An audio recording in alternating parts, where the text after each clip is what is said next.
And welcome, welcome, welcome. The student section is filled once again. Welcome back. I'm your host, Gary Sussman, and we are here to talk sports, college kids talking sports. Big show for you this afternoon. We have college basketball, college swimming, all things pro, all things Metro. No time to waste. Let's meet the student section. Fire and ice. First of all, fire. Aidan Lavin, writer, editor, podcaster. You are our Christian McCaffrey. You are our triple threat option. Trying to do it all. I wish McCaffrey could have a Super Bowl to go along with the other prestigious things that he's done, but unfortunately that didn't work out. What was that, 2 weeks ago now? It feels like it's been much longer. Still depressed. Yeah, well, a little bit. Not as much. I actually cope by watching just a ton of Steph Curry highlights because I'm so privileged. But yeah, I'm doing okay now. And just like you said, trying to do everything I can, basing my game after Christian McCaffrey and trying to be like the greats. Beautiful. And then, of course, the Iceman, our Mike Breen in waiting, Will the Thrill Rosen, lacrosse PA announcer, was on the mic for the big 8-7 or 9-8 win, whatever it was, over Jacksonville. Actually watched it on ESPN Plus. You came across loud and clear. So if you take my spot, I will not be so forgiving of you in the months and years to come. Great job. I will put that in my notes. Oh, nice. Nice. So we have a lot to talk about. We have great guests. It's like we wrote the script. The basketball team's coming off 4 in a row. The men's swim and dive just won the MAAC championship. So we're going to talk all about that. But first, let's go to some things that we talked about last week or 2 weeks ago and are recently in the news. We'll give a little Super Bowl recap only because we have a despondent Aidan Lavin. But I would like to point out that Marist students were able to preview the commercials, which I thought was a very, very cool thing. They did get the #1 commercial right, which was the Dunkings. Congratulations on our own Josh Chrysler, quoted extensively in USA Today. That was a big deal. I thought that was a great thing for the students. Comes from center field, so it's no surprise that he was in Shameless USA. plug. Exactly. He was in USA Today a lot because of the ability he has to portray his thoughts and the ability he has to write, and they obviously realize that. That's part of center field's greatness, and that's why he was there. As for the Super Bowl, I thought we were winning that game. The last drive that we had was from like 8 minutes to past the 2-minute warning. I thought they were going to run the clock out, and that would be it, and that did not happen. What were your guys' favorite Super Bowl commercial? Minus the outcome, we know. What was your favorite commercial? Well, I missed the first half because I was working. Not a true fan. I was umpiring in Army. Oh. So I missed the first half. Did you say one more time? You were umpiring an Army? Army, yeah. Tennis umpire. Oh, you were umpiring at Army. Not you weren't umpiring an Army. No. I was umpiring at Army. Got it. But it's only like 15 or 18 minutes from my house, so I was able to zip home. Nice. Caught the second half. But then when I saw the Dunkings commercial, I was laughing. I thought that was just so well done. And that, so I would say that was, Didn't pay attention to any of the commercials. I was just so locked in on the game. I wasn't looking at really the commercials at all. There was one like Jelly Bear commercial with Addison Rae at the end, which was weird. But other than that, really wasn't paying attention to them. Did you have a favorite? I did, and let's see if it was in the top 5. It was the Christopher Walken commercial. I thought that was a good one. So which one was that? Oh, Christopher Walken. Yes. Yeah. So that got ranked in the top of the national, but not by the Marist students who had the Mayo Cats. Yeah, the Marist students, they're great, but, they're still college kids. Uber Eats, the Dove Hard Knocks, and the Elf Judge Beauty. Yeah, I don't even remember any of those. Elf Judge Beauty? The only one that you'll kind of remember now is the Dunkings because That's they true. have done tremendous promotion after that. And, of course, you have Ben Affleck and Matt Damon and Jennifer Lopez. That's been a thing in the past, though, yeah? I'm pretty sure they did a commercial last Super Bowl with kind of the same concept. It had Tom Brady in it. Yeah, right. Yeah. So they had, but they've done stuff afterwards where they showed you in the parking lot between takes.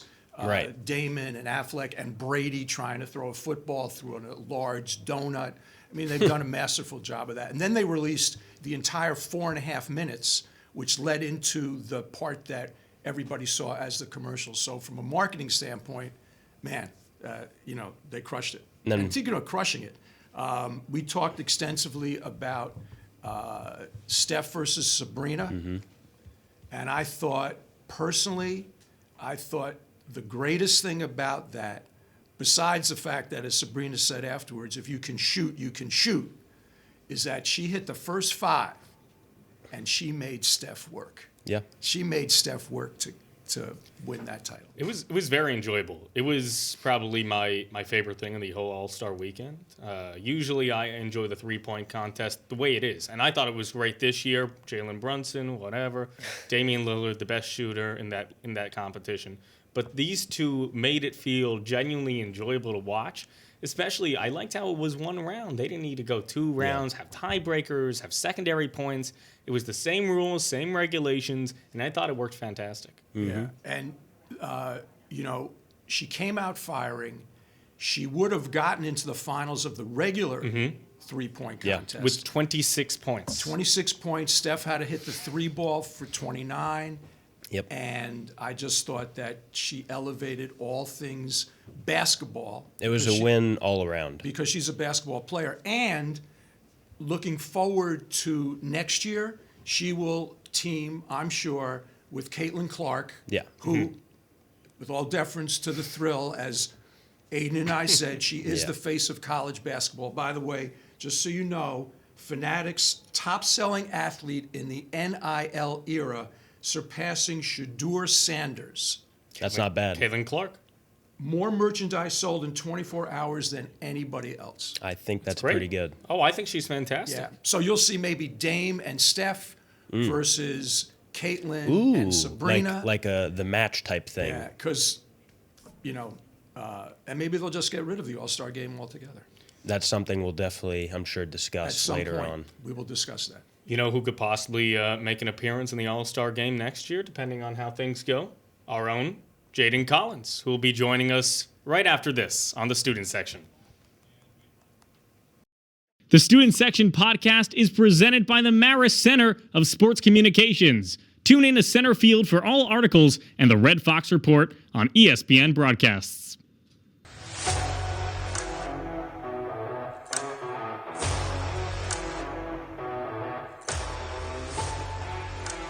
Welcome back to the Student Section. We are pumped up.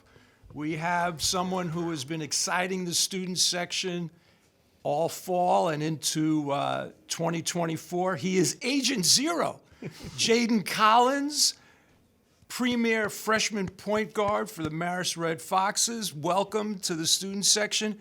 You were number 11 in high school. Now you're Agent Zero. What was we got to give an ovation for Jadin first. Yeah, That's the our ovation. thing. Sorry. Let's go. Actually, we actually had a tour here before. I wanted them to stay to be the studio audience. So, but you're Agent Zero. Yeah, I mean, to be completely honest, my big brother, Jadin Daughtry, took number 11, and he was not giving it back. He was not going to give it to me. So I thought number 0 was the next best thing. It's a simple number. I'm a simple guy, so. Yeah. Do you know who Agent Zero is? Do you know the original Agent Zero? I do, yeah. Gilbert Arenas? Yeah. Oh, yeah. Yeah. Who has a podcast He's that's got a show, crazy and yeah. out of whack. It's just like he has Just a tier below ours. a little bit below, but it's like a retirement home for ex-NBA players. It's just like they all drift in, they sit on the couch, and they talk to him. Gil's a big-time hater, too. Like, I don't think he's ever said anything positive about anything. He has an interesting career. We can talk about that another time. That's true. Before I let the students talk to you about the student section, Edison, New Jersey, this is a critical question. Center of New Jersey, is it Sixers, Knicks, Nets for you? Who is it? Who is it? I gotta go Sixers because of my pops, yeah. I knew it. Yeah, I knew it. Sixers. All right, so who are your favorite Sixers at this point? We just got rid of Korkmaz, so that's off the table. You got to like Maxey. I love Maxey. I mean, in terms of guards, because I'm a guard, obviously, I definitely got to go with Maxey. But you can't not like Embiid. Embiid is Embiid. Like, there's not many like him. So you gotta like him. But yeah, I would definitely have to say Maxey. Now, are you one of these crazy like Sixer fans who go into like a trance when they're playing and they, their entire lives are put on hold? Or you're like more, No, honestly, I just like good basketball, Yeah. like good, simple, like just not So- ball hogging and stuff like that. I So just like good basketball. who are guys that you, or I should say, men or women, because a lot of people are following Caitlin Clark now. Right. So who do you like to watch and say, I like the way that guy plays? Before he got injured so many times, it was Derrick Rose. Loved him. Still love him. He obviously just not as explosive as he was. So that was before all the injuries. I loved watching him. Definitely a Westbrook guy. Nice. Guys who go to the basket. Sounds familiar. Yeah. Yeah, Aggressive guys who go to guys, the yeah. basket. De'Aaron Fox, maybe. Yeah, like him a lot. But he's not as I don't think he's as physical as Rose not and as- Russell. He's not as physical, Not as but I'd physical. say he's Just as on quick. that initial break to the basket. He's pretty. I speedy. love to watch that guy. I know. I love to watch him. Yeah, I like him a lot. A lot of good guards in the NBA nowadays. Wait. Which we have Yeah. our own very good guard Wait. here at Marist. When Jadin drives to the basket, when you're in person, it's it's coming when you have someone who's guarding you, say at the timeline, and I don't know, it's not necessarily a designated clear out, but you don't look. There's a certain look that you give, and I can't describe it. I don't know if you know what I'm talking about or what I'm talking about or if you guys know what I'm talking about. But you're just going to beat him to his right. You're going to beat him no matter what. And whether you go up for the basket, you stop, you regather, and then you find Max Allen or someone, it's almost unstoppable. And I got to give you a lot of props for it. Yeah, I appreciate that. I just like to be aggressive, and the easiest way to get my teammates open is to get in the paint, not just be around the arc, the 3-point line. So just makes sense to me. Get in the paint, find your teammates. I'd honestly be happy with like going with 2-4 points and having like a bunch of assists. Like I would love that, and I don't think a lot of people know that about me. But I'd love to go 4 points, 8 assists, 10 assists. I'd love that. That's a great game for me. On top of the assists, you're also a steal machine. On the defensive end, you obviously take pride in that. Where does that come from? Probably my pops. Just at a young age, he just understood, like he understood my game, and he kept telling me that my defense fuels my offense. I'm not like a lot of other big time offensive players where I'm just shooting a bunch, and I don't really like to play my game that way. I like to get my points from the defensive end. Defense creates offense, so that's what he's drilled in my head since I can remember, probably like second, third, fourth grade. Does your dad have a basketball career of his own? A little bit, yeah. He was good in high school, good in college, but nothing crazy. Yeah. But he just understands the game on an intellectual level like none other. Like probably like a head coach, even though he doesn't want to be. But yeah. So I have a story that Jadin can relate to based on what he had just said. So Jason Kidd had been traded to the Phoenix Suns. Jason did not like the coach of Phoenix, Scott Skiles, because he was Jason's coach in Phoenix, and he said things that Jason didn't like. So Jason's goal was to win the game and not score any points.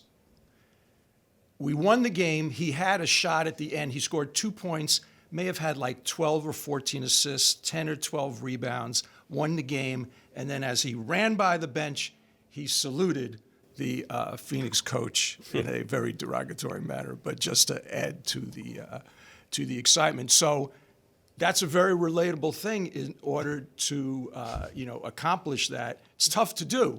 Yeah. It's tough to do. Except for the derogatory salute. Yes, except for the let's derogatory. take that You would out. never do that. But a point guard's that they want to get their teammates involved. That's Speaking of teammate, I'd say on the court and off the court, your teammate that you've had the most opportunity to bond with definitely has throughout the year, you've definitely, I assume, made closer friends and closer teammates. But Josh Pasquarelli, roommate, everything, man, on the court, dishing out for the corner threes. How did you meet him? And over the fall, over the spring, how has that bond become closer? Met him on one of my, our visits here.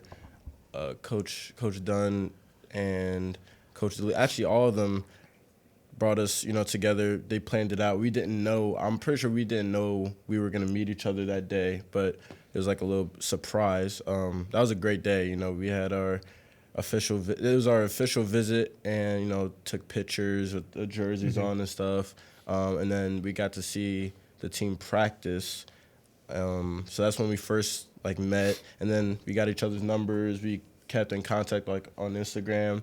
So before we came here in the summer for workouts and stuff, we were DMing each other, texting each other throughout that whole little gap. So and then our bond on the court, and off the court, it just gradually grows. It's nothing I can really tell you. It's just how it is. It's just how it is. So yes, that's my guy. We just have a connection that's can't automatic. Yeah, automatic. Can't script that type of bond we have. So take us back to Rutgers Prep. Tearing it up, junior, senior, obviously thinking about college.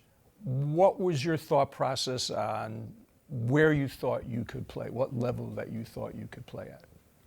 I don't know if you guys know, but freshman and sophomore year, I was at Rosen Catholic, not playing basically. Oh, our research team did that. Yes. Yeah. We knew So, of course, that's gonna get anybody kind of down. I had people around me that, my parents, close friends, to keep me encouraged, but I didn't think that was a place for me. It didn't feel even just aside from basketball, it just wasn't a family type of atmosphere. So decided to transfer junior year. So before we even played a regular season game, this is in the summer league at Ryder, actually. Ryder holds a summer league camp, or not camp, but games. So first game with them, I got my first offer from Ryder. First game with Rutgers Prep, period. So, really? That's impressive. Yeah, that was kind of that day was a great day. It was a great day. Felt good about yourself that day. But it also did come as a shock, but then it was the proof is in the pudding. You can really do it. Yeah. So that's probably the first time I was okay, I can do this. So, and I was very appreciative of the offer, but I knew I didn't just want to stop there. If that's where I like to go, and I like the atmosphere with Ryder after I did my visits and stuff, then Ryder was the move. But I know I wanted to definitely. I was only summer league first game in, so I still have time. So I have a whole junior year, and then I have my senior year. So I kind of just from there, it just kind of showed me that I can do this, and let's see how much more I can get.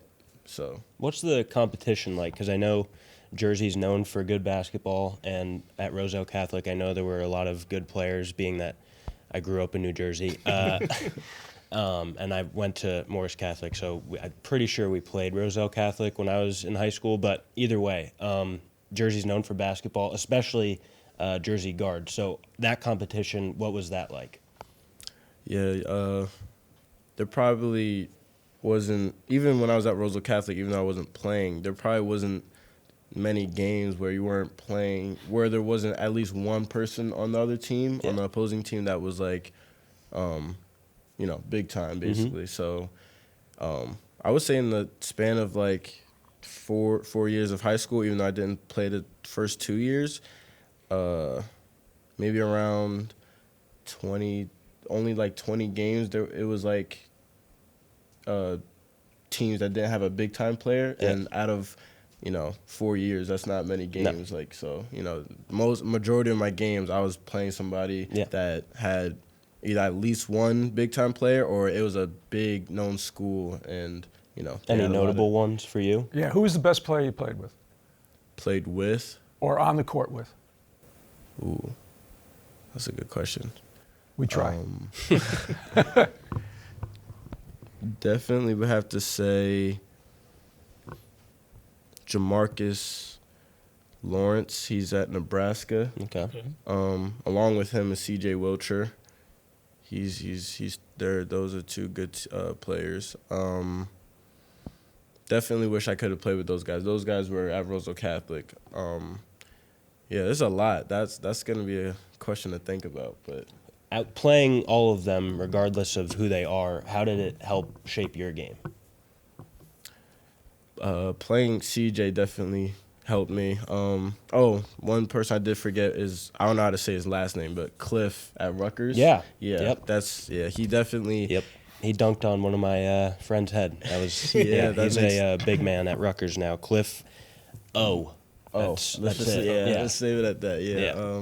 He definitely shaped my I guess lay package. Like he being a freshman at Rosen Catholic, obviously he was starting as the big man, and basically I was me and some other freshmen were the practice team. Right. So they would just go against us, run their offense against us. But obviously we still got to play offense a little bit. So yeah, first week he was just putting it on the glass, just all on the glass. So I told my dad about it. He kind of helped me just get a little more crafty. So Cliff is definitely one person that I would say helped evolve my game.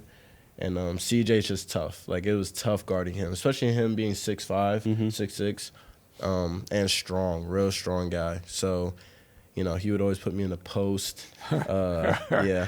Let's get this young guy over here and let's send him to the weight room. Basically, yeah. So that was them two probably helped me with my overall game, just strength, being more crafty, just yeah. You mentioned your dad helping you.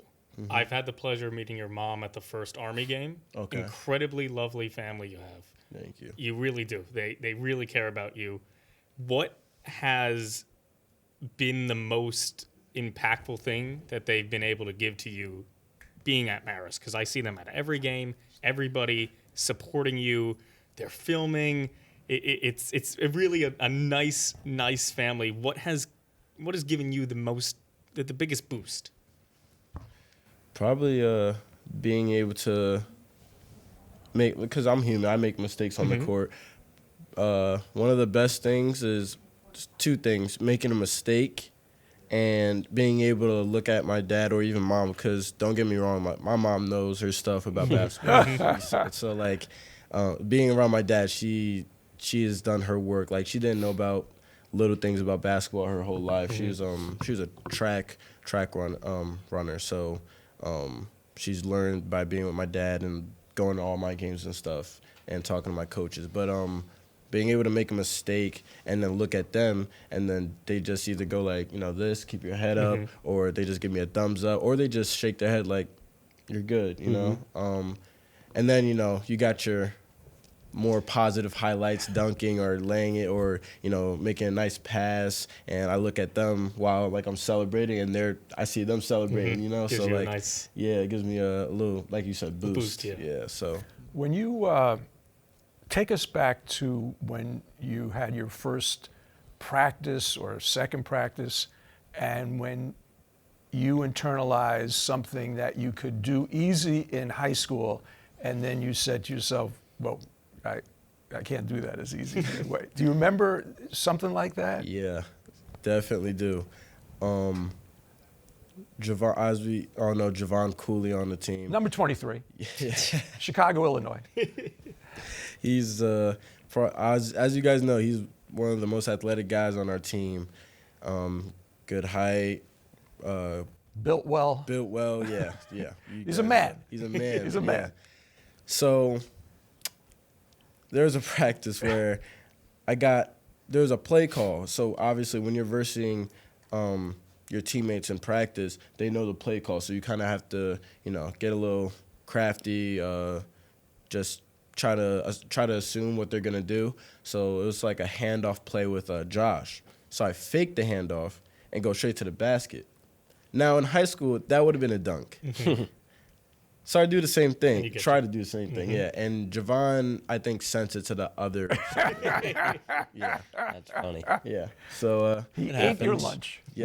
Welcome to college moment. Yeah. And that's crazy you say that because he said that to Oh, me. really? Yeah, Javon is definitely, he's a competitor. Yeah. So he blocked that, and I fell on the floor, and he was like, "Welcome to college, freshman." So Yeah. That's Well, good. that other thing also, the caste system of upperclassmen to underclassmen, it's the same thing happens whatever the level is.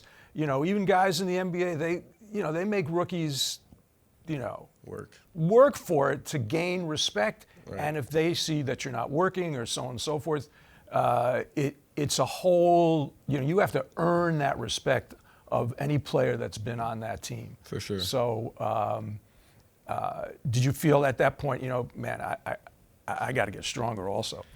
Yeah, for sure. Yeah. And obviously, one of the bigger things that I definitely learned playing in college is 2 feet is like the way to go. Definitely. You're just more Under control. under control and stuff like that. 1 foot, you're definitely more. It's easier basically to get hurt. Hopefully, I don't obviously, but you got to pick and choose your times where you do go off 1 foot. Usually a fast break when it's wide open, or I can't really. There's no like script to this. Like you just got to know that feel you're it. open. You You feel feel it. it, yeah. Yeah. What is? Oh, go what- on, please. No, it's, okay. I wanted to ask about the yoga stuff that you do. That's something that we've seen you take pride in. How does that help not only your basketball game but just your overall well-being? Now, And is how this were hot- you introduced? Is it hot yoga? Oh, I can't really do it here, but back at home in Edison, I do hot yoga. Here, I just do regular yoga, just Room temperature yoga. yeah. So I'll give you one hot yoga story. Believe it or not, I have Is a it hot with yoga Jason story. Kidd? I You do. wanna hear this? No, not me. Not sweating profusely, Is it with my Jason old Kidd? man bod. But I have a hot yoga story. So Joe Johnson, better known Oh, as he's a big yoga guy. better known as With- Joe with Jesus. Kustok, they do big time yoga. That's right. Joe Johnson, who played for the Nets. We were in Jersey. He also played when we went to Brooklyn. And still is playing in that Ice Cube 3-on-3 Big league, three, I yeah. think. Yeah, and he Joe's is. about 42 or 43 at this point. But you never lose your shot. And so Joe, as he got older, was a huge proponent of hot yoga. And early on in his career, he would be more injury prone. And he, no matter what city we went to, he'd pack his yoga mat and he would go find a hot yoga place and do it on game days. Go to shoot around, go do hot yoga, and then go play in an NBA game. Could you ever do that? Could And you, it- could you and do he said hot it yoga prolonged his prior career. to game? Prior game day. Said it prolonged his career. I mean, he was obsessed, and he's still playing. That's a story. He's still playing. Not bad, right? not bad. That's pretty That's a good. hot yoga story. So That's a great. First of story. all, you think there's a world that you could do that before a game? I don't know if I got an answer for that one just yet. That's interesting though. I would think that you'd be too like gassed, like tired from hot yoga. he said it loosened his body up Wow. and stretched his muscles out. I mean, that makes And sense. Yeah. especially like when you'd fly into a city, he'd go find some obscure freaking yoga place, and here comes Joe Johnson walking in, laying his mat down and do hot yoga. Yeah, addicted to it. How long have you been in the yoga realm? I would say since junior, maybe sophomore year. It's kind of around COVID actually. Now that I think about it, yeah, COVID definitely. I was with my cousin Martin Sories, also known as Basketball Society, and he opened my eyes to yoga. Good plug, kinda. by the way. Yeah, That was nice. Thank you. Yeah, he introduced me to that. So I would say around COVID time, he introduced me to that. But before a game, that's interesting, man. Yeah, he would What do you do find beneficial about it? mental and physical. Because I'm a big proponent of yoga. Believe it or not, I've actually done yoga. I've also done yoga before too. Yeah. That's yoga's where it's at. I try to get my team, all my teammates, like in high school, and now I try to get them to do hot yoga. Obviously, I mean, according to Joe Johnson, you could do it during the season, but not really gonna do it during season type of thing. Definitely like a after preseason and postseason type of thing. But yes, obviously you got the benefits for your physical. Obviously, you know, I don't really have to say too much about that. Stretching, warming your body up. And it just strengthens your body. Like, people think yoga is just stretching. Like, you're strengthening your body. Right. You can get a real good workout out of yoga, like just body weight. And then mentally, it's I'm a big like meditation guy, so I kind of I would say it's a combination of meditation and yoga. Like, it's stuff. I feel like when I think of yoga, I kind of think of meditation as well. So it's not really like a separate thing. I feel like if you're doing yoga, at least me, if I'm doing yoga, I'm meditating as well. Right. Give us a little insight into the mental health journey. I have a younger daughter who played D3 college tennis, made herself into a pretty good player, but had anxiety problems and was very open about it. And as a father and a parent, I don't know if I fully internalized what she was going through. She's talked about it in colleges. She works in the NHL. She's been on seminars on mental health. And so I'm very, very aware of that part of an everyday struggle, a person's struggle, an athlete's struggle. I never thought it really affected the court. It was more off the court and whatever. So give us a little insight into your journey.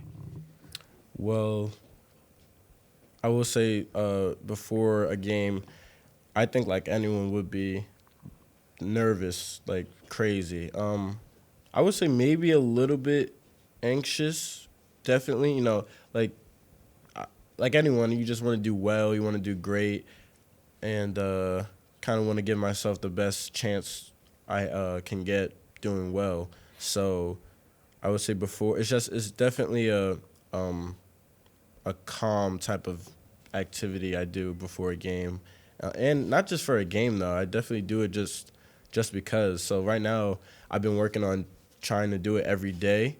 So right now I'm at I'll be at 2 months on Saturday if I do it today, tomorrow, Friday and Saturday. So Good for you. Yeah. Good so, for you. No, that's great. Really. Yeah. That's great. I'm going to put the control room on hold. I'm telling them right now, I'm putting them on hold because we have a couple of things we want to get to.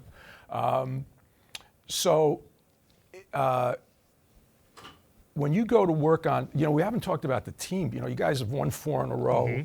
You have 2 road games coming up before you're home on March 1st. So when people see this, they'll be able to go to the March 1st game against Fairfield.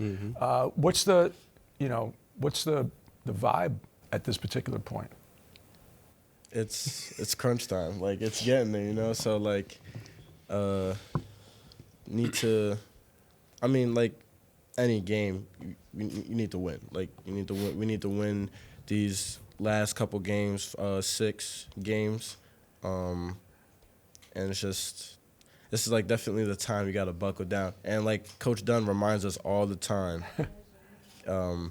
yes, it's a big thing to stay healthy mentally, make sure you're doing what you need to do, stretch, get enough sleep. That's a big thing I definitely learned in college. You definitely need your sleep. It's not like high school where you can stay up every day and just, yeah. It's definitely a big change with sleep. Diet, yeah, got to eat well. Can't be just eating like whatever all the time. no Fruit Loops for breakfast. No, you actually really do gotta eat well. Can you feel it? Like, you feel it. What's your go-to breakfast? What's your go-to 3? Quick 3. Top favorite. Rapid Breakfast, fire. lunch. What's your quick 3 Breakfast, lunch, dinner. Bacon and egg, and Nice. some fruit for breakfast. You bet. Lunch. Sometimes I'll get a second bacon and egg from Grab and Go. Bacon At and egg McCann? is Or at Hudson Valley. Or Hudson. Market Grab and Market. Go right Okay, across. Market. But other than that, maybe like just get something like rice and chicken. So maybe like a Chipotle. Chipotle is definitely a go-to. And last one, it's not too many options around Poughkeepsie. So, So you can shoot me down on this. Feel free to do this. This is an observation, okay? So to me, people I've taught, you are the catalyst for this team, okay? This team goes as you go. So and you are strong to the hoop, okay? 23% percentage from three. If I was you this summer, I would look to try to get so that you could be a 30% from three, because the way I see it is that if they have, because if I'm scouting Marist now, Coach I'm Sussman. packing it in to prevent you from getting to the hoop.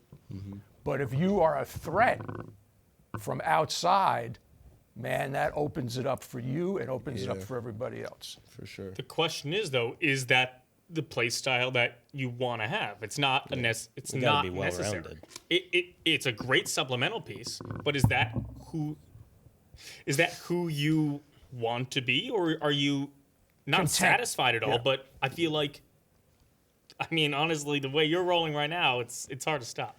Yeah, I'm definitely not gonna relax for sure. That's like on the nose. That's what I'm gonna work on this coming summer postseason. It's just obviously not letting the other things go away though. So keep working on that stuff. But in terms of 3-point shot, definitely getting that better and improving that so that like I basically become unguardable. So. Well, Russ has been working on his three-pointer also after he was hitting the side of the backboard. Yeah, I don't think I'm gonna be doing that, but yeah, definitely gonna be improving on that. I gotta know real quick, the game that Jackson lost his tooth. What went on What there? happened? Because we still haven't got official word. Do you know? Like he little swallowed more? a tooth and then he came Did back it get into the popped game. out? It fell out and it went back in. They put it. What do you know what happened? It's still it's some rough areas. Did you guys know what happened? Because players sometimes don't know what happens with another guy. I for the most part I knew what happened. I just didn't know it was his two front teeth. It was his two front teeth. That's brutal. I believe it was his two front teeth chipped. Pretty bad. I think he caught an elbow while the guard was going up. So, and I think if I remember correctly, I think he caught him. I don't think it like on impact it just came out. I think it was maybe dangling and he went like this and that's caught what it. I think. Yeah. So because he had the next day he was fine. He's tooth full now. Yeah, he's good. He's like But he you said, came he's back full. in the game, which was, I mean, it wasn't like the seventh game of the NBA playoffs. I mean, it was, you guys unfortunately were losing that game. It was against Mount St. Mary's, but that showed heart there. Yeah, nah. I don't think there's anyone on our team that doesn't have heart. We all want to win. So, yeah. Now losing to half of your teeth and then going back in the game, yeah, that's. Now, if your mother was in the stands and you lost your teeth, do you think she would come down to the bench and say, "You need to go get that fixed right now"? She might have teleported right there with Coach Dunn, just like hanging out with him, like what's going on with Jadin? Yeah, but she understands. I think my dad was at that game, so they would have been fine together, just knowing that staff would have took care of me. So. Well, listen, you are a welcome guest anytime on the student section. Stay away from the transfer portal. And being a freshman, this could be your second home right here. It's true. I mean, we just did we could go on for another, 15 or 20 minutes. We have parting gifts for you. The student section card that Will made up. He's always promoting stuff that he comes up with, which is tremendous. But we'll get a picture. We'll Dunk. post it to the Picture? back, and Dunk then on you'll the sign show. a different one, and We'll we'll have have him take one an shot. autograph collection of all our guests. We'll track down Sasha Founderman. So you're in crunch time now. The tournament is the week, I think, of March 12th in Atlantic City. Yep. Should have a lot of family and friends because it's in New Jersey. So What do you want to say to everyone around Marist that comes to support the games? Yeah, great And question. Additionally, who are the people? Obviously, you want more fans to be there. So what is your last message to the people that are there, and then to people that could potentially still show up? For the people that have been coming and showing support, appreciate y'all. Keep coming out. I'm a big jinxing type of guy, so I'm not gonna say we're gonna keep winning if you come out, but I'm going to say if you come out, there's a better possibility we'll win. And for the people that haven't yet, if you want to see a show, and I'm not even talking about me. My whole team is, you could see Isaiah Brickner go for a dunk, Javon Cooley, Jadin Daughtry, Josh Pasquarelli, who I don't know if anybody knows, has crazy bounce. I think he tried to throw down like maybe Multiple 2 times. months Yeah. on like 2 or 3 different people at the same time. Yeah. So That was wild. yeah, if you guys want to see a show, come on. But he's your support. bomber, man. He's your easy assist guy. Get him open, little pocket, boom, Easy money. three-point shot. You know. Let's go. Let's take it home. Well, continued success. Like I said, we'd love to have you this time, and we'd love to have you more times in the future. And it's been a pleasure, and we thank you very much. Right, guys? Yes, Yes, Jadin Collins, everybody. And we'll be back. We're going to go into the pool next on the student section. Stay tuned. We'll be right back. This episode is brought to you by the Hudson Valley Renegades. Their season opener is April 16th. You can check their website for more information on tickets.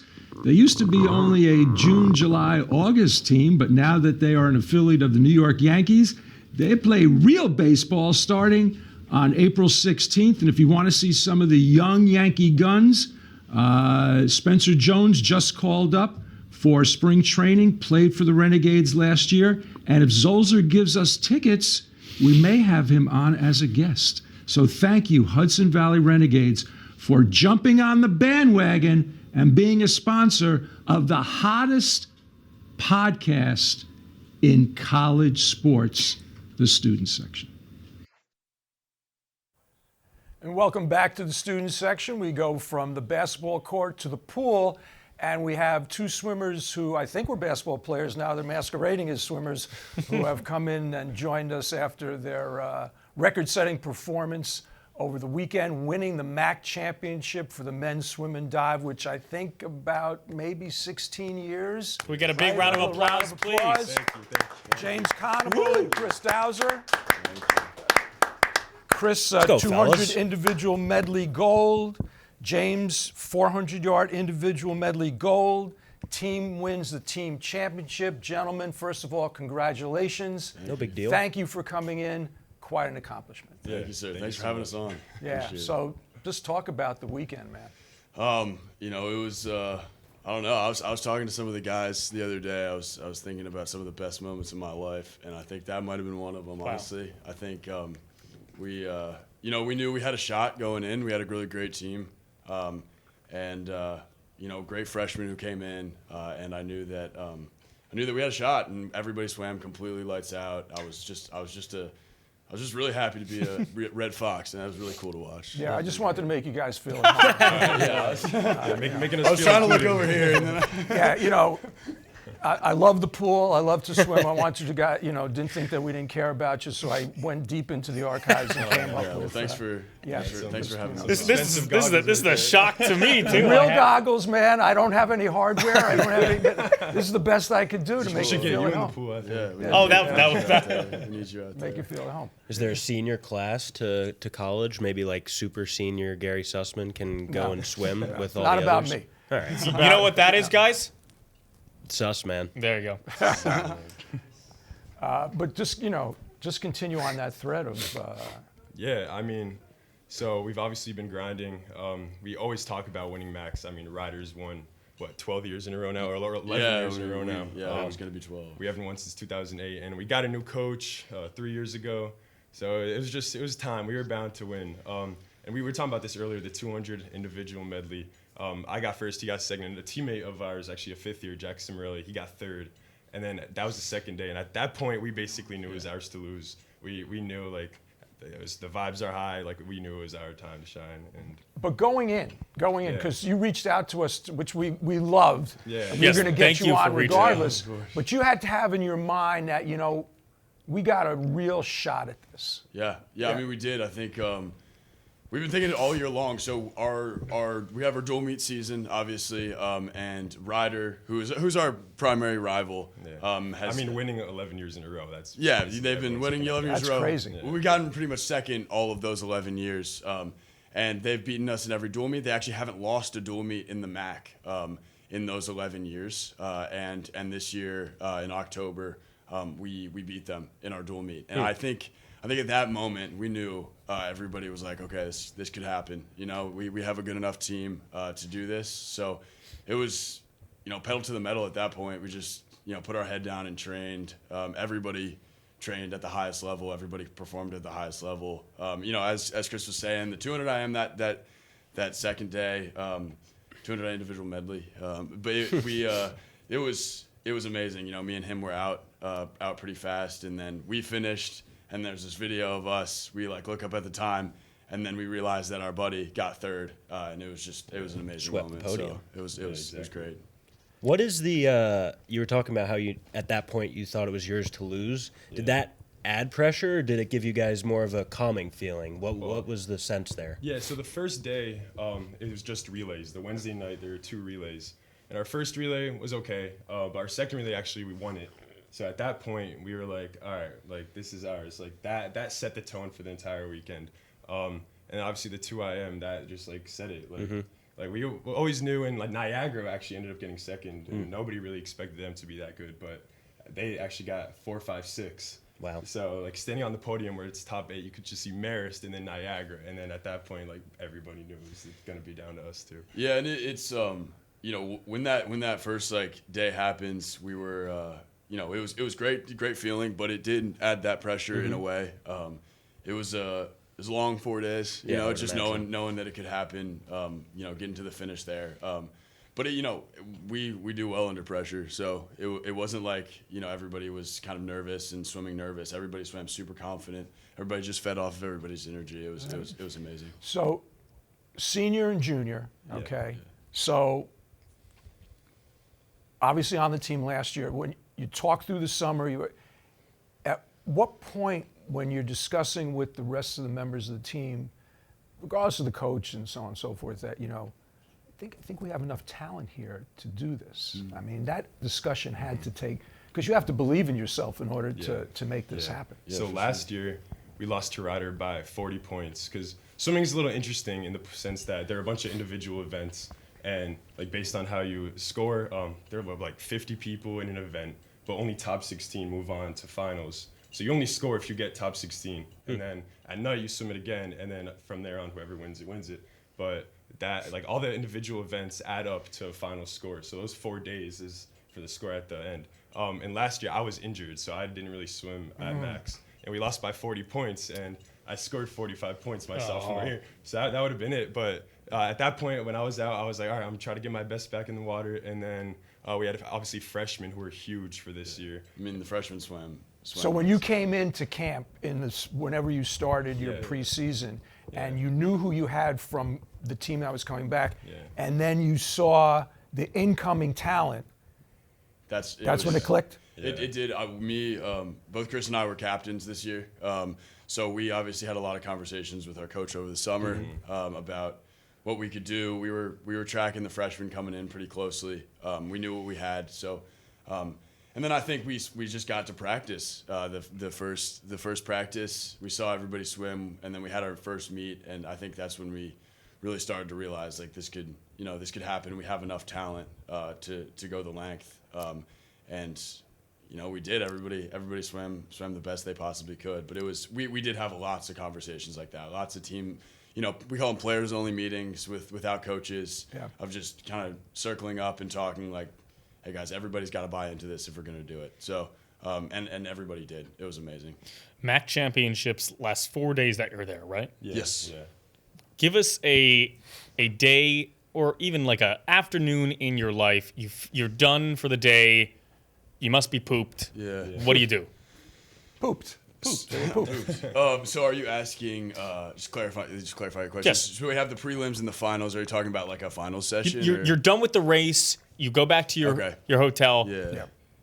Pass out. Have some food. Like what prepares you for the next day of intense swimming? Yeah. So I mean, this year was a little different. Obviously, we were first after day 2, first after day 3, and obviously like first after day 4. But the vibes were high, and we were nervous. Like, Yeah, we were nervous. I feel like I wasn't really sleeping at all those 4 days. I couldn't sleep. Like, I couldn't nap. You guys were all jacked up. Yeah, we were jacked up. Yeah, We because were we were jacked like, up. this is ours. At night, I was just laying awake. Like, I couldn't really sleep. I remember after our 200 IM, the second day, that was my first individual event. That was my first swim of the meet. He swam in the relay on the first day, but I didn't swim that day.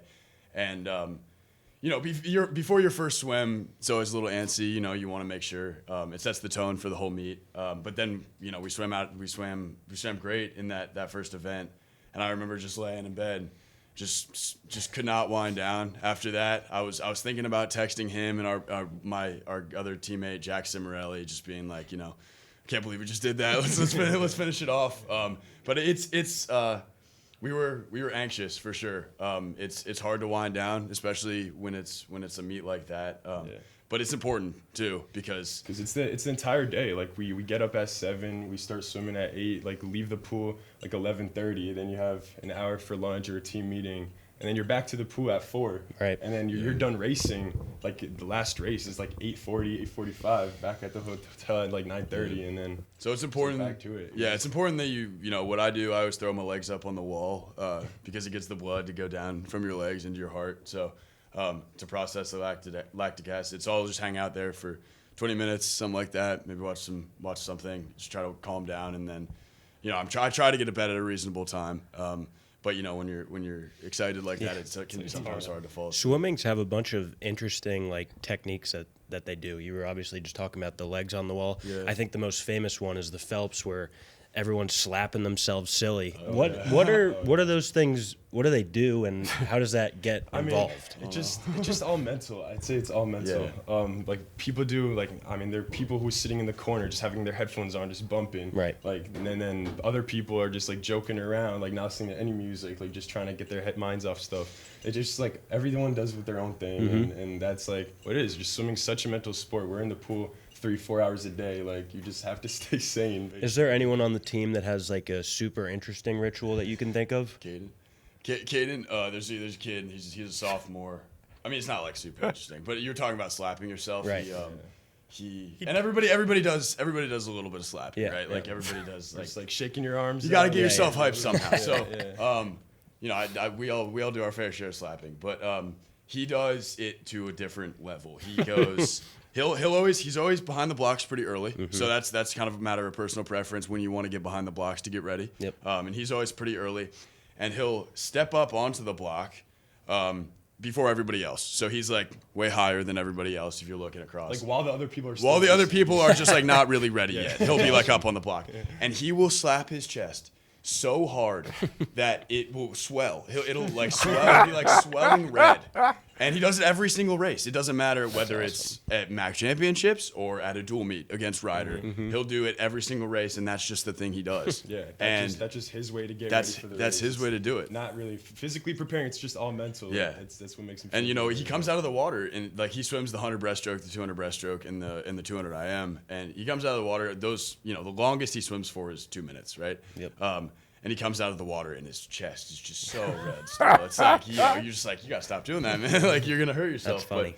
But it works for him. Everybody has their things that work. Some people get nervous, some people don't. So it's just a matter of personal preference. And at this point in our careers, we've all kind of figured it out what works for us. And So this is a great transition. This is the most unrehearsed show in America, but we seem to be able to make it work.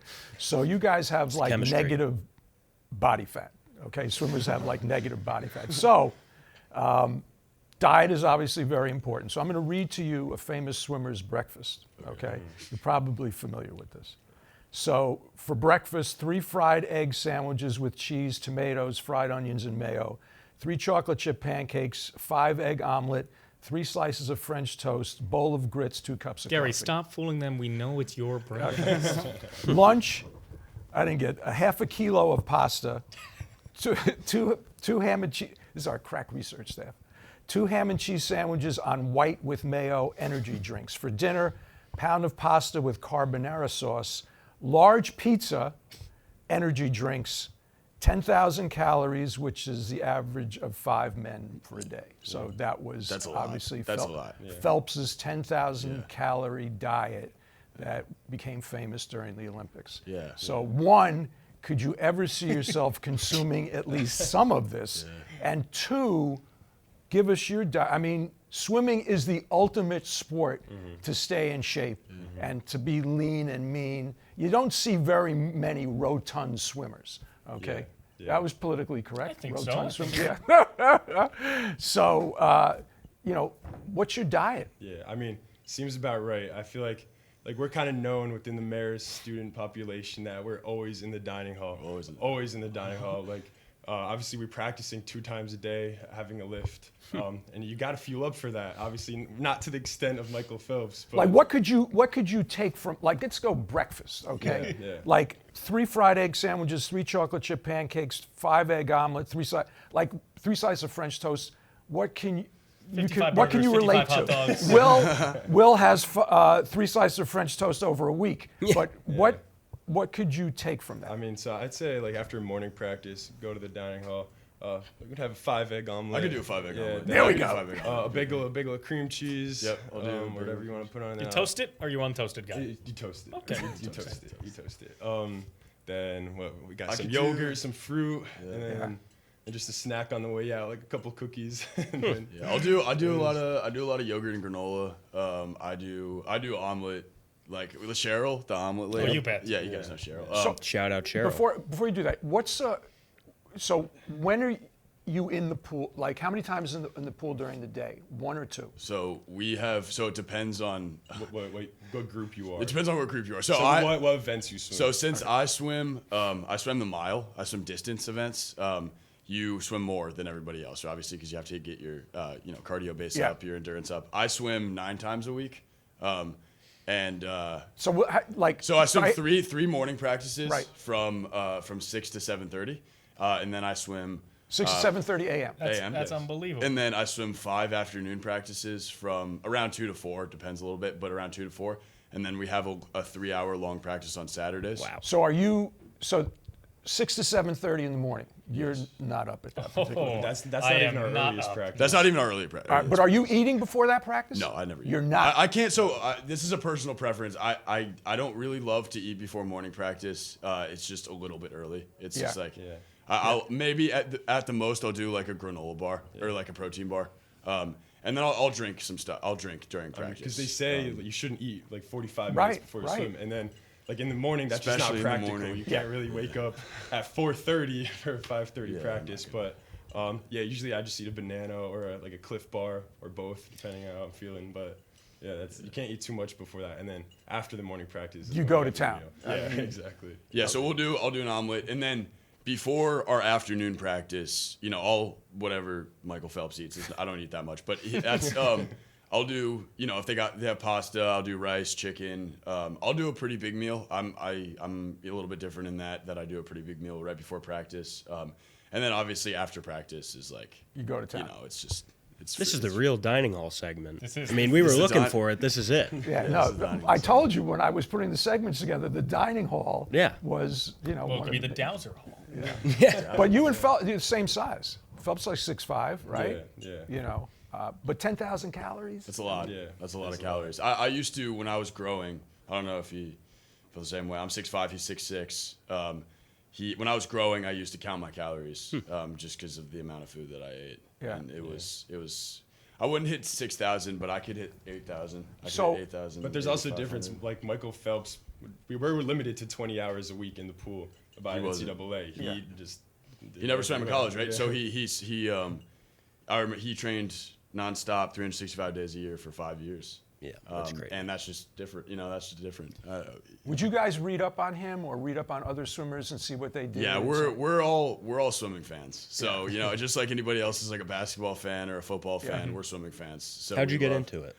Honestly, I got into it when I got into college. Okay. I've always been around the sport of swimming. Met a lot of famous swimmers, but once we got into college, we got into NCAA swimming, and then kind of by default got into the pro swimming. So You meant into swimming the sport or just like? Well, anything? either way, yeah, swimming, the sport, and then also just watching swimming I as mean, well. My mom swam all her Okay. life, so then she kind of put it onto me when I was 5, and then I was like, all right, like I got pretty good at it, and then I also played basketball for a bit, But then, like in high school, swimming got pretty serious, and I was like, all right, like I could go to the college level. Like, this is what I'm focusing on. Speaking of your mom, what is the genetics like within your family? You guys You are should both see his- you should see obviously his huge. family. They're pretty tall. My dad's 6'7". Okay. That's my not bad. mom's 6 foot.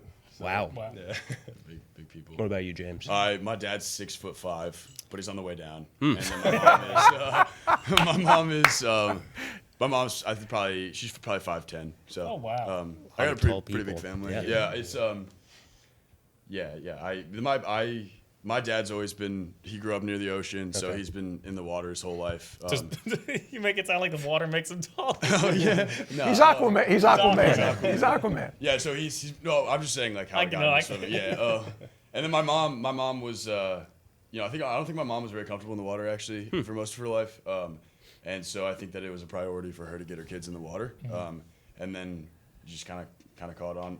You know, this isn't like Stanford or, Michigan or so on and so forth in terms of sometimes how sports are looked at, whatever. But you guys, have you come down from this at all? I mean, how incredibly rewarding this must be for you both individually and collectively. What was the look on the rider face when you beat him in a dual match? I mean, seriously, you had to look it was- over. I mean, And that was a meet because it actually ended up coming down to the last relay. It was whoever wins this wins the meet, and then we weren't losing. Putting us in that position, we were not going to lose. Like to beat them for the first time in 12 years, it was not going. I mean, what they had to be like when UCLA lost to Notre Dame. Yeah, they were stunned. I think they were stunned. But we also knew that they weren't going to come from that dual meet. They were going to go back to the pool and they were going to work as hard as they possibly could.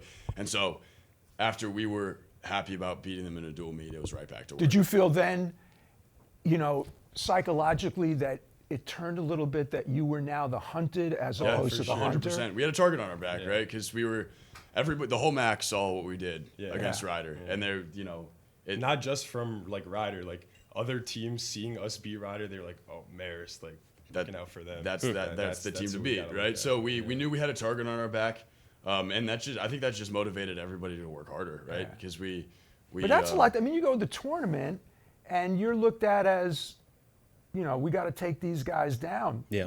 That's totally different than going, we need to beat those guys. It's a totally different mindset. Yeah. I mean, we were able to just keep level-headed. Like that's all it was. We stressed the entire time that we beat them in a dual meet, but it don't nobody matter, cares about right? that. It doesn't Nobody matter. cares about that. It's like true. about the MAAC championship. Yeah. That's all that was our goal the entire season. Like we stressed, we haven't accomplished anything yet until we win this, and that's just how it is. I'll be honest. I went to my first swim match meet of my entire career on senior afternoon. Yeah. It was unbelievable, minus the Chaotic. humidity. It was unbelievable. Welcome to the pool day. It was hype. People were going nuts. They were against Binghamton, the Bearcats. Unfortunately, it was lost, but it really didn't matter. The swimmers were on their game. Everybody had the cheers and the chants. Explain those pregame chants and cheers. And that also go the nuts. acoustics in that place are, you can Wild. blast music and you can hear it across Have you heard campus. these chants that they do? Well, my office, when I coached, the coaching suite is right there. Oh, so you hear these chants. Yeah, I mean, there were times that the music would be up. I go, is there a concert going on that I don't know about? Or Explain it. Yeah. So we have. Gotta get so into the trash. we have our Marist College chant that we do. It goes. Women's and men's. This is a women's and men's team. We circle up and we Please. go. It's at Marist College, Poughkeepsie, New York, 12601, Red Foxes. So that's our thing. We Nice do to that. give the zip code. Very interesting. Yeah, That's very 12601, interesting. rep in Potown. So and then we This one's good. that's our. So obviously we would chant that a couple times, like move around a little bit, and then bring it in at the end. And then we have our men's team chant. This one's good. So we bring out a trash can. I don't know where this came from. Just saying. Yeah, it's just been tradition. It's been tradition for a while. We bring out a trash can or whatever we can find that's going to make a lot of noise. We have one guy, Jacob Makruna. He just hits it. He just hits it as hard as he can. He's a kickboard. He's a kickboard. He just hits it as hard as he can. Loud. And, It is loud. And we just go crazy. Like you just do whatever you want. You just jump up and down. You just yell. Like pump in the air, like fist pump the air. You just do whatever you want. Like, and Did you bring that on the road to the MAAC championships we also? brought it Yeah. up. Oh, yeah. Right after we won the MAAC championship, we had a request from the MAAC to do it again. Yeah, we had did? a request from the MAAC. Some freshmen found a trash can, so they brought it in there, and we were able to. Well, as upperclassmen, you should have made the freshmen go find the trash can. Oh yeah, they did. Yeah. I told them to go grab the trash can, and they grabbed the trash can, and then we went crazy, and then we all belly flopped into the pool. Nice. Yeah. So what's the next step now? What's Off season. Well, no, they have NCAA stuff. Yeah, still, don't you have? Well, so the way it works with swimming is it's all confusing. Sorry, but you have to be top 50 in an event in your certain event to be able to make the NCAA Division I championships. And so you have to have either an A cut or the next fastest B cuts to get 50. And unfortunately, none of us on this team. But we do. There's the NIC meet. Yeah, there's the NIC meet, but the NCAA championships those are Power 5. But we have the NICs, which is the National Invitational Championship, which is just a kind of the next one below the NCAA. It's also a second chance meet to make an NCAA. Yeah. title. Oh, wow. And those, that really is great for Marist just because it gets us on the national stage. So it puts our caps out there. It puts our name out there, and it's a really fast meet too. So we get the opportunity to swim against really high level athletes and see some really fast times go. So that's a fun meet, and that's a really good opportunity. That's in 3 weeks in Florida. Yeah. Do you think will it be tough for you to gear it back up? It always is. So it always is the way that we taper. So that's how we bring our training down, and that's how you feel so good when we're swimming at MAAC championships. To bring it back up again is always hard. And then so yes, it is really hard to bring it back up, and especially to gear up the attitude as well, just because we were on such a high after that. I would think listen, sports is so mental in all sports, whether it's a team sport, individual sport, and it's an individual sport encased in a team sport, but really it's how you do individually in the pool. Yeah, I mean, just backing off on that, like in season, we're swimming 7-8 miles a day. Like you just can't compete at the highest level when you're doing that every day. And then the week leading up to MAAC, we started we were down to 1.5, 1 mile a day just to be able to have our rested bodies. And that's how we really feel. That's how we really feel good. There's a whole science behind it. You can read up about it, but it's that's how you end up feeling great, and you feel really, really great for those 4 days. And then I can guarantee if me and Chris were to go in the pool right now and try to swim a practice, it would not be pretty. So It'd kind of be like Will and Aidan going into the pool. I was a monster with the what was it? It was Breaststroke, it looks breaststroke like you or did. backstroke back in the day in my summer camp days. Well, you're still here to tell about it. So. I know. What kind you of have your goggles, so- I do. Yeah, I true. swim all summer, man. I swim all in summer. there. what I kind need of the hot role weather, does your coach play? You talked about him being obviously relatively new. How has he been an influence on you guys and prepare you for obviously now becoming MAAC champions? Now, Chris, did he recruit you, James? Or was So that I actually was the first class. I'm the only class right now that's not recruited by him. You are? I'm Okay. not recruited by. So I was recruited by Larry Van Wagner. Yeah. Who was the previous coach. And then obviously Chris, but Chris is a senior. Yeah. So I was recruited by Larry Van Wagner, but Larry Van Wagner was not my freshman year coach. Gotcha. But he was also the only coach in Marist history. Yeah. So he was here for 40-something years. forever. And then I was with him freshman year, but we didn't really have a season because of COVID. Yeah. So we swam 3 weeks, and that was basically, and then school Yeah. shut everything down. But, I mean, Coach Randall coming in, he came in from Fresno State in California. So the past 3 years, it's just, been him building up, his own, team culture. So everything it was gone. It was a brand new team. Clean house. Yeah. Yeah. He switched everything up. Everything was new. Obviously, new practice adjustments. The past couple years, when there were still seniors who actually swam with the old coach, it took them a while to get adjusted to the new practice philosophies. Each coach has a different idea Sure. of what they should do. Yeah. And yeah, I mean, Coach Randall, he won Coach of the Year for the MAAC for the men. Nice. Well, I would think so after Yeah. throwing Ryder to the to the storm, as we would say. Yeah, so he's been doing a great job. I mean, obviously you can see. Yeah, I mean, and coaches also play a super kind of unique role in swimming just because it is so individual. We some coaches work really well for some swimmers and some coaches don't work really well for other swimmers. But I think that, Coach Randall has created a program that has really benefited everybody. Everybody's been swimming really, really fast. Everybody's enjoying what they're doing, having a great time. And then when you have this bad baby right here, it's a little bit better. It helps recruiting. Yeah, as how well. about that? Yeah. Because So now we you have were something talking to about point that to. too, and his recruiting skills are really good. He's a very personable guy. Yeah, he had a great freshman class. So I think everybody's happy with him. We also have a new assistant coach. Her name is Abby String. Just brought in this year. She's our first year. She's from FAU, Florida Atlantic University. And she's super smart, super great, and she's been leading the sprint group this year. So she did a great job with the sprint. Yeah, I would think if I was a swimmer and they brought in a coach from Florida or Georgia, I'd be happier than if they came from like Ottawa or some cold weather city, something like that. I mean, come from Florida, you live in the water. good Bringing a coach swimmers in from Hawaii, You mentioned recruiting, and obviously we said the freshmen were really good this year. But we actually had 2 international recruits, Adam and Oscar, from Poland and Sweden, and they did a great job. They're lights out, man. Those guys are. Yeah. Is Those guys that are typical, or tremendous is that away from the norm? We've always had our fair share of internationals, Okay. either Egyptian, German, Croatian. Oh, the Salam brothers, yes. Salam, They, Salam's they're better very than good. Salams. Yeah. What? One of them's training for Ahmed. Egypt right now, right? Yeah. Ahmed's training They're for- very good. yeah. Did you learn anything? I guess that's a good question. Did you learn anything from them while they were still swimming here that helped you guys? Yeah, Ahmed's safe. And all the internationals are. It's always fun to hang out with them and kind of see their side of the pool and side of the world. But Ahmed was a great. He was a multiple-time MAAC champion, multiple-time school record holder, and he's training for Egypt to try and make the Olympics. And it was cool to watch him swim. It was really cool to watch him swim because he was so disciplined. pick up things. What'd you say? You could pick up things. 100%. I remember talking to him my freshman year, and I told him my 100 freestyle time. He was like, "You're not going to make it on a relay." And then freestyle time, and I was like, "Okay."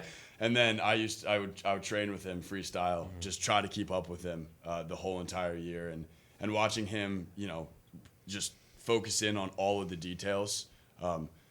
Took my swimming to a different level, took it to the college level, and took it to a high level college level. So I'm grateful for Ahmed, and I'm grateful for all the internationals who kind of have a different perspective on the It's sport than interesting we to do. see how each international has like their own philosophy, how they swim differently in each country, like they train different. They get, like as we mentioned earlier, get hyped different. It just like brings like a lot of culture to the team. It like, makes us diverse. And also, you pick up different practice habits and mental outlook on things from different players and different swimmers. And the better the competition in practice, Exactly. the better you get. If you have poor competition in practice and you're just crushing them, and then you go into a meet and the competition is higher than what you're practicing against, it's not doing you any good. Yeah, I mean, because like when you said earlier, when we got 1, 2, 3 in the 2 IM, like we race each other every day. Yeah. Like it was no different. It felt no different. It was Yeah. just us two like blowing everybody out, and then our teammate got third also, so it was no different. And even the ESPN Plus commentators were saying they race each other every day at practice. It's nothing different for them. It was crazy. I knew. So Chris was going into the meet he wasn't sure if he was going to swim the 200 IM.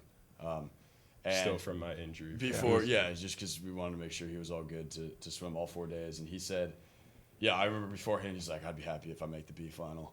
I'm like, and which is, top, like 9th through 16th, not even close. And then he swam in the morning. And I broke the school record, the heat before him.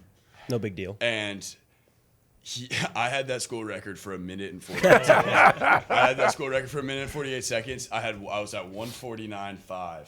After not knowing he wanted to swim or not. Yeah, and That's crazy. but I knew, I was like, this man, Chris, she's not going to let me have this. So, so I had the school record for 1 minute and 49 seconds, and then he touched the wall with a 1:48.5 or 6.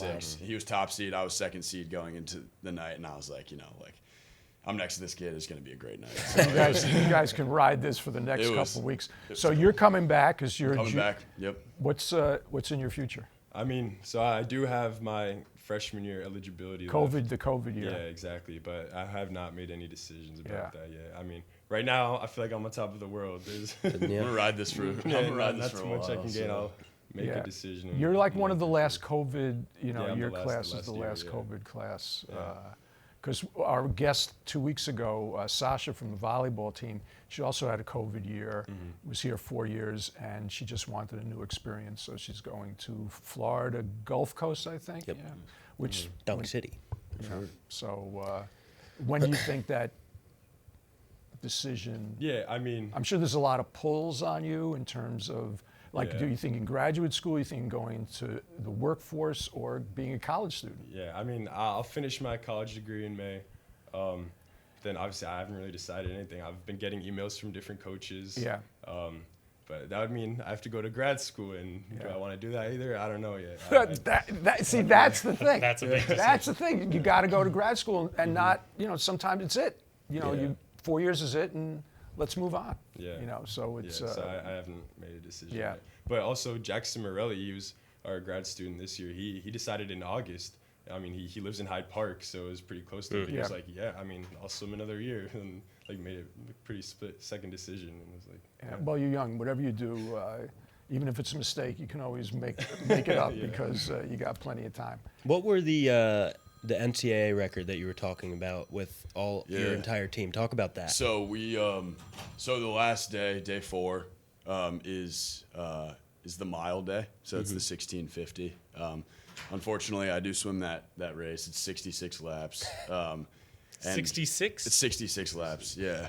Unfortunately. yeah, I'll leave him to it. Yeah. Yeah, he doesn't swim that. So 66 laps, and we, our swimmers, we got first, second, third, fourth, and fifth in the mile. So When you're in the pool, do you recognize that or no?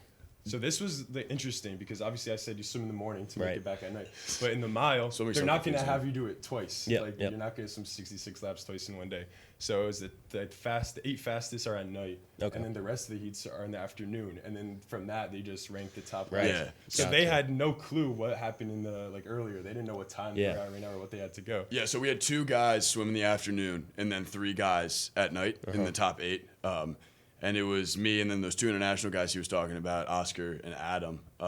And me and Adam we knew the times that the afternoon kids went, but we didn't really know what pace we were on or what times we were going to go. And then me and Adam were out. We got first and second in our heat that night. And then we touched the wall and realized that the 2 guys in the afternoon both beat us. But they were teammates. But we were teammates, so it's whatever. So they both beat us. Oscar or Adam goes to me. He's like, "Oh, they beat us." And I was like, "Well, we still got 1, 2, 3, 4, 5." And then we actually found out later that it's NCAA history. Nobody in Division I, Division II, or Division III has ever sweeped 1 through 5 in an event. Not bad. That was Changing great. history. That was great. That was How great. about a nice round of applause from the studio audience? Yes. Guys, listen, thank you very, very much. Tremendous accomplishment, both individual and for the team. We love the premonition of wanting to come on, knowing that you were going to win the MAAC championship so that you could promote the team and the sport, which is tremendous. Much success. Just keep riding the wave until spring break, or whatever, because tremendous accomplishment. And the team and the coaching staff and all the team members should be applauded. I mean, you took down the beast. You took down the beast, and no one will ever take that away from you. And you got the medals and the hardware to prove it. So congratulations and thank you for coming in. Thanks so much for having us. Okay. Appreciate it. All right, we'll be back right after this with a little bit more on the student section. The Student Section podcast is presented by the Marist Center of Sports Communications. Tune in to Center Field for all articles and the Red Fox Report on ESPN broadcasts.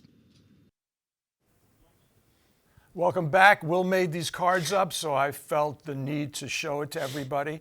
If you want to mass order them, go on Amazon and just put down Will's Student Section placards.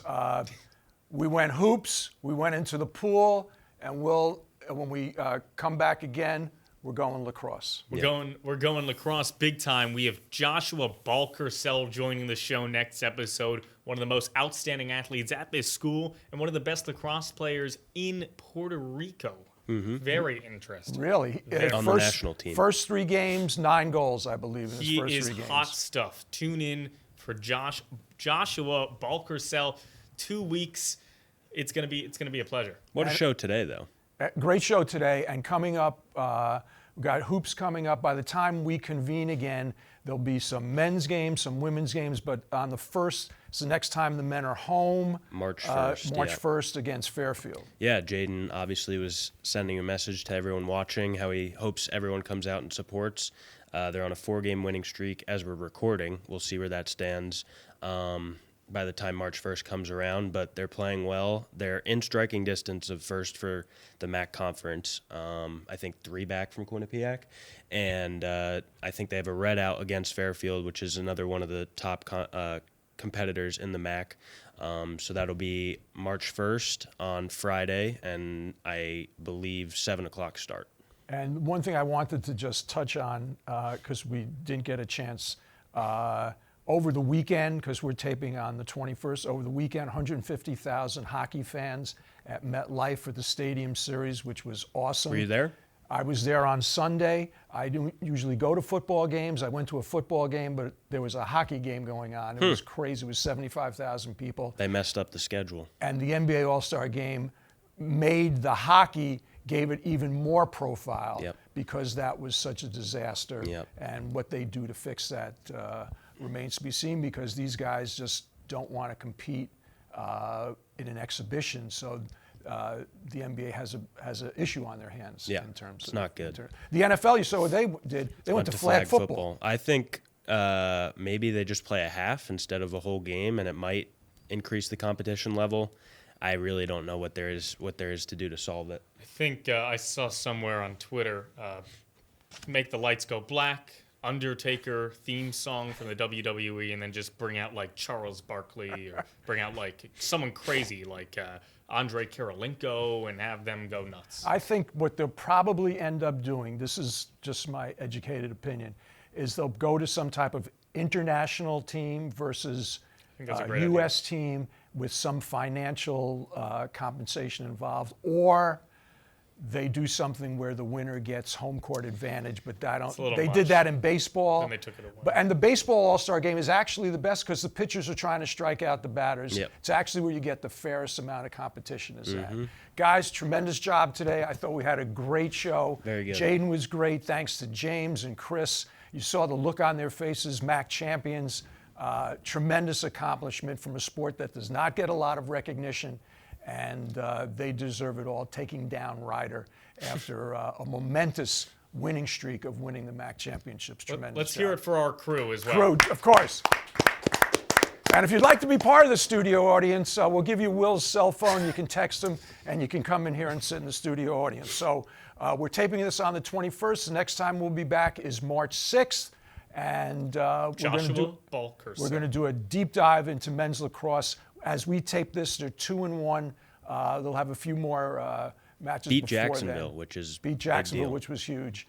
And that's what we're all about. College kids talking sports, I being the outlier when it comes to the college kid. Close. Goodbye, everyone. Have Take a care. wonderful time. We'll see you soon.